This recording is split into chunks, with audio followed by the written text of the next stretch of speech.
And welcome back to EDH Deck Building. I am your host, Demo, and this is another deck tech from Innistrad Midnight Hunt. I know in the last one I said that was the last one I was going to do, but I decided to do another one, and this one is Slogurk the Overslime. And the reason why I decided to do another one is because I discovered something about Slogurk that maybe a lot of people hadn't really thought about, including myself, when I talked about Slogurk in my top 10 commanders from the set. So 1 a green and a blue, ooze 3/3, has trample. When a land is put into your graveyard from anywhere, put a +1/+1 counter on Slogurk, the Overslime. Remove 3 +1/+1 counters from Slogurk to return it to your hand. And when Slogurk leaves the battlefield, return up to 3 target land cards from your graveyard to your hand. So really great synergy there with what your commander is doing. I found actually playtesting this commander that you really want to get those counters, those 3 counters on your commander as fast as possible, so that if it gets targeted, you can just return it to your hand and then get lands as well, and you don't lose as much value there. It can be really great that way.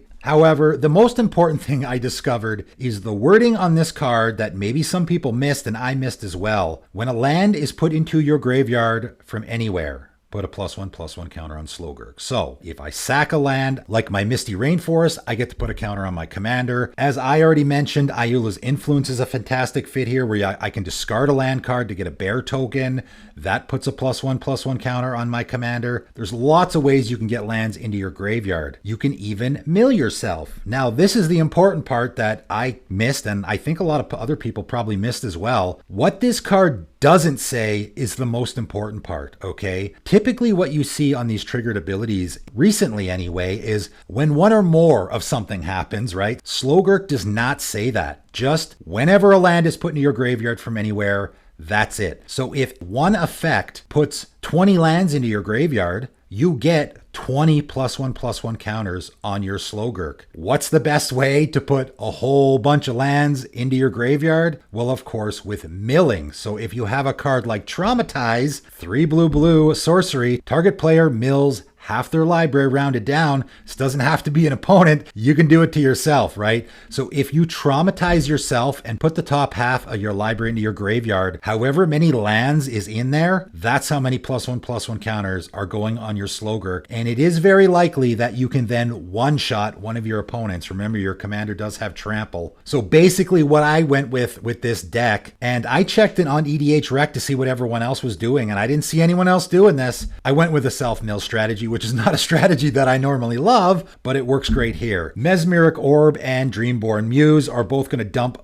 cards into our library really quickly. Works on our opponents too, right? This can be a bit of a, I guess, alt-win con is milling our opponents, but more so we want to do it to ourselves. Both of these cards are going to be dumping cards into our graveyard like crazy. Court of Cunning is another great one. 1 blue enchantment. When it enters the battlefield, you become the monarch, and at the beginning of your upkeep, any number of target players each mill 2 cards. If you're the monarch though, each of those players mills 10 cards. So again, we're going to pick ourselves here. We could pick our opponents as well. Maybe the guy playing the Marin deck, we don't touch him, but pick whoever you want, ourselves included, and then we get to mill 2 or possibly 10 cards. Crawling Sensation. This is a great one in green. At the beginning of your upkeep, you may put the top 2 cards of your library into your graveyard. And I also put a lot of, Sensei's Divining Top, Miri's Guile type effects in this deck as well, so that we can set the top of our library. Because we are doing a lot of self-milling, we can set it the way we want so that we put the stuff in our graveyard that we want. And also, whenever 1 or more land cards are put into your graveyard from anywhere, for the first time each turn, create a 1/1 green insect creature token. So now this is doing, again, what we want to be doing anyway, creating an extra 1/1 green insect every time we put lands into our graveyard. I mean, that's pretty great. Again, though, this has the wording that you would expect to see, that whenever 1 or more land cards, right? So we're only going to get that 1 token every time. And Psychic Spiral is just fantastic here. We don't want to mill ourselves out. This is going to save us from that. 4 and a blue, instant, shuffle all cards from your graveyard into your library. So that's going to be great. Don't want to mill ourselves, right? Target player puts that many cards from the top of their library into their graveyard. Well, heck, why don't we do that to ourselves as well? So this card's going to be so funny in the deck, where we shuffle our graveyard back into our library and then mill that many cards back into our graveyard again. probably going to want to wait until you have like 20 or 30 cards in your graveyard before you use it, right? Pedantic Learning. Here's a great card that can fit perfectly in this deck. Blue enchantment. Whenever a land is put into your graveyard from your library, you may pay 1 if you do draw a card. So now all of these lands that we're milling into our library, you get to pay 1 for each one, right? Again, if we mill 10 lands into our graveyard, this is going to trigger for each one. So if we have the mana open, we can draw that many cards. Trade Routes is another fantastic one that we can be discarding lands into our graveyard. We want to be putting those counters on our commander as fast as possible. We want to get up to 3 for sure as fast as possible. Trade Routes allows us to pay 1 and discard a land card to draw a card. We can also pay 1 and return a land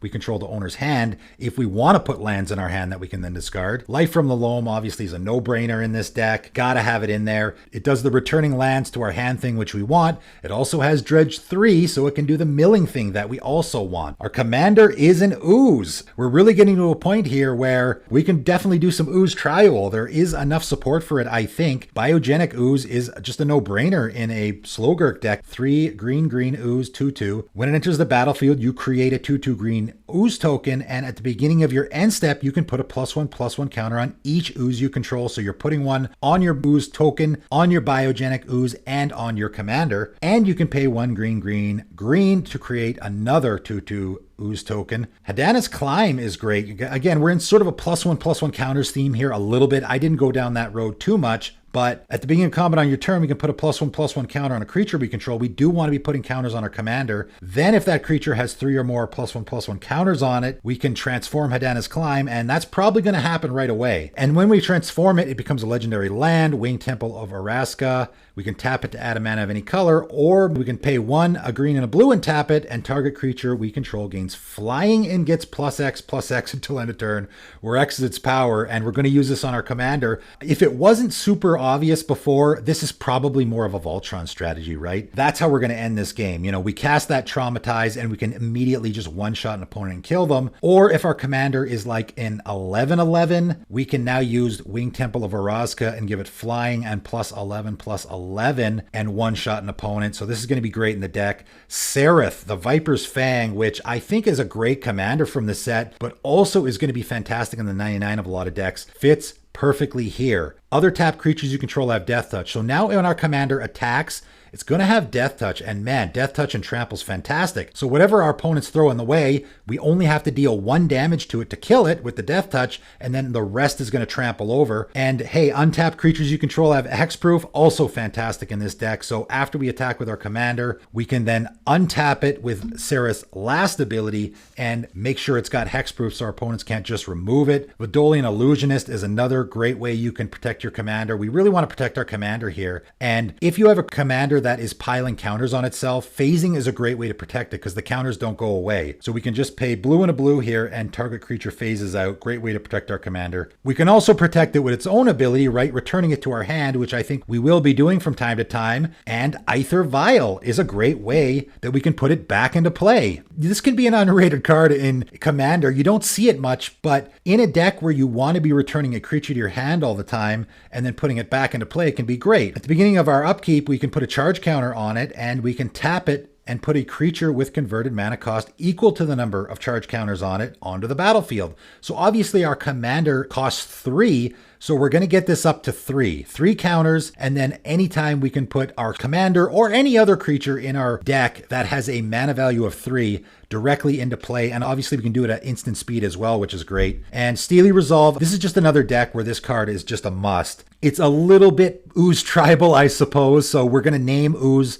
and all of our Oozes are going to have Shroud. But more importantly, you know, this is not the kind of Voltron deck where we're putting lots of equipment on our commander. This is the kind of Voltron deck where our commander has got it covered, right? Our commander is going to be a giant trampling creature that we don't need to stick a bunch of equipment on. We just want it to have Shroud so nobody's touching it. Really interesting deck. I play tested it a couple times. It really is fun to get that traumatized play where your commander's sitting there and it's like a 5/5 or 6/6. You traumatize yourself and all of a sudden your commander becomes like a 24/24 and you're one-shot your opponent out of nowhere and they don't see it coming. It's pretty sweet. You can get that alt sort of milling win as well. You know, if you are milling your opponent's lot right from the get-go because you got a Mesmeric Orb out right away, you can actually get a mill win here as well. There is a couple of different ways you can go with this deck. I really like this commander. You know, Slogurk the Overslime is such a sweet name. Really cool art. Like I said, even though it seems like a typical Simic commander where it's doing +1/+1 counters